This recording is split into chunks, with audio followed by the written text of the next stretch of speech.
যেটা চলছে এটা শুধু নির্বাচনের লাকসামে নয়। আমি মনে করি আমাদের একটা দল, বাংলাদেশ জাতীয় দল, আমাদের একটাই নেত্রী দেশপ্রেমিক খালেদা জিয়া, আমাদের নেতা হলো তারেক রহমান। আমরা এই দলের ভিতরে কোনো মারামারি কাটাকাটি হানাহানি আমরা কোথাও চাই না। লাকসাম মন্দির যে আমার বাড়ি হিসাবে আমি তো চাইবই না যে এখানে কোনো মারামারি কাটাকাটি হোক। যদি এখানে যে খেলা চলছে এই খেলা অত্যন্ত দুঃখজনক এবং এটা আমরা কেউ গ্রহণ করি না। আমার মনে হয় এই জিনিসটা ঘটিয়েছে দলের ভিতরে অনুপ্রবেশকারী যারা দলকে ভালোবাসে না, নিজের স্বার্থকে নিয়ে যারা রাজনীতি করে, নিজের স্বার্থের জন্য যারা আন্দোলন সংগ্রাম করে, তারাই এই দলের ভিতরে অঘটন ঘটিয়ে আমাদের টোটাল দলে বাপরটি ক্ষুণ্ণ করার চেষ্টা করছে।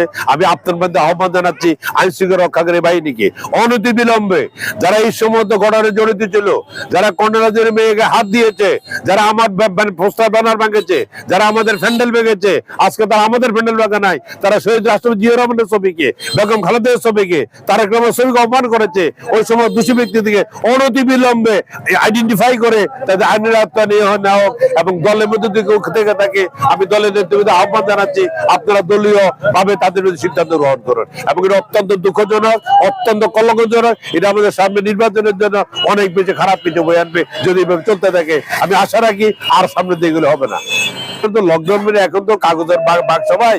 আওয়ামী লীগ লকডাউন কোথায় কি বলেছে, এটা একটা জুজুবুরির ভয়। আসলে বাংলাদেশে 5ই আগস্টের পরে গত 17 বছর আওয়ামী লীগের যে দুঃশাসন, এই দুঃশাসনে অনেকেই আওয়ামী লীগের শাসন দেখে নাই। নতুন প্রজন্ম বুঝতে পেরেছে আওয়ামী লীগ কি জিনিস। অতএব ওই লকডাউন ফকডাউন দিয়ে এইসব জুজুবুরির ভয় দেখে কোনো লাভ নাই। বাংলাদেশে আওয়ামী লীগের কোনো অস্তিত্ব নতুন প্রজন্ম রাখবে কিনা আমার সন্দেহ আছে। এটাকে আমরা কেয়ারে করি না।